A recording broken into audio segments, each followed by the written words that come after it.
नमस्कार दोस्तों। कोलकाता के आर.जी. कर मेडिकल कॉलेज की घटना ने पूरे देश को झकझोर कर रख दिया है।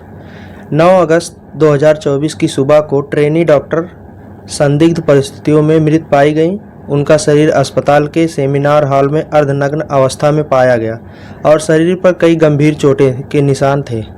8 अगस्त की रात ट्रेनी डॉक्टर अस्पताल में ड्यूटी पर थी और 36 घंटों की ड्यूटी करके उन्होंने खाना खाने के बाद सेमिनार हॉल में आराम करने का फैसला किया। अगली सुबह अस्पताल के कर्मचारियों ने उनका शव देखा। ट्रेनी डॉक्टर 31 वर्षीय दूसरे साल की पोस्ट ग्रेजुएट स्टूडेंट थी जो आर.जी. कर मेडिकल कॉलेज और अस्पताल कोलकाता में पढ़ाई कर रही थी। वह अस्पताल में काम कर रही थी जब यह दुखद घटना उनके साथ हुई। 9 अगस्त सुबह को उनकी लाश पाई गई जिसमें शारीरिक हमले के संकेत थे, जिसमें पता चला कि उनका रेप और हत्या किया गया है।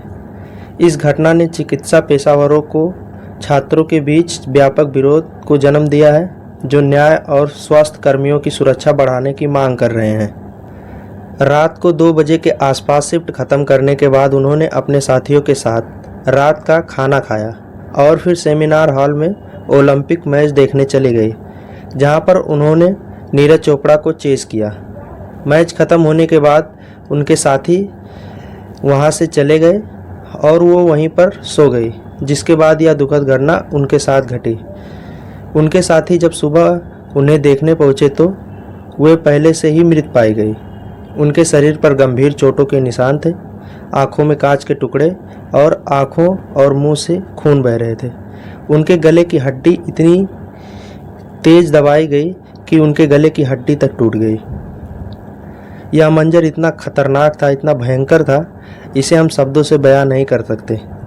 दोस्तों, इस भयानक मंजर ने देश के सभी चिकित्सा व चिकित्सकों को आक्रोश में डाल दिया है। डॉक्टर के शव पर कई सबूत मिले जो हिंसक हमले की ओर इशारा करते हैं। सबसे महत्वपूर्ण सबूत एक ईयरफोन की टूटी हुई वायर थी जो उनकी लाश के पास मिली थी, जिसके बाद संदिग्ध संजय रॉय से जोड़ा गया, क्योंकि सुबह 4 बजे संजय रॉय को सेमिनार हॉल में ब्लूटूथ डिवाइस पहनकर जाते हुए देखा गया और बाहर आते समय उनका ब्लूटूथ वहीं पर टूटकर गिर गया था। इसी सबूत के आधार पर संजय रॉय इस केस में गिरफ्तार हुए हैं। रिपोर्ट्स के अनुसार संजय रॉय अस्पताल से जुड़े नहीं हैं, लेकिन फिर भी किसी तरीके से अस्पताल में प्रवेश कर गया।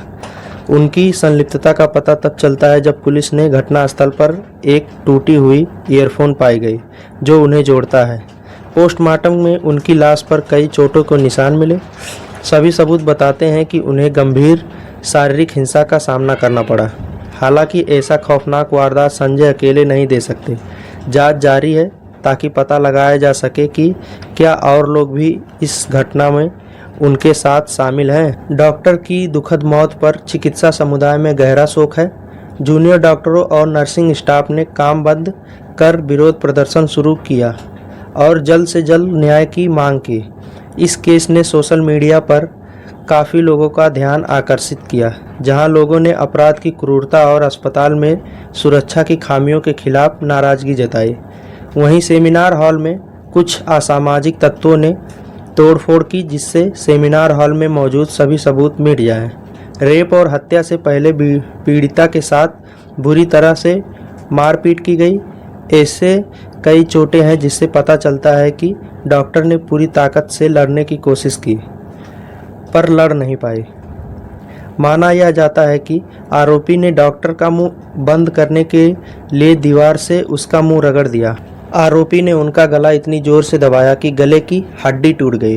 पीड़िता का गला और मुंह इसलिए दबाया कि उनका शोर रुक जाए। आरोपी सेमिनार हॉल में 4 बजे अंदर घुसा और 5 बजे वारदात को अंजाम देकर बाहर निकल गया। आरोपी के कपड़ों और जूतों पर खून के निशान मिले हैं।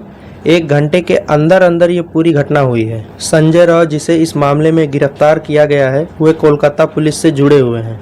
अस्पताल में मरीजों को भर्ती कराने के नाम पर वह गरीबों से पैसा लूटता था।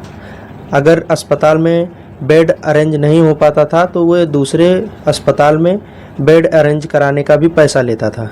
दोस्तों, इस वीडियो को इतना शेयर करो कि इस घटना में शामिल सभी अपराधियों को जल्द से जल्द फांसी हो सके। धन्यवाद।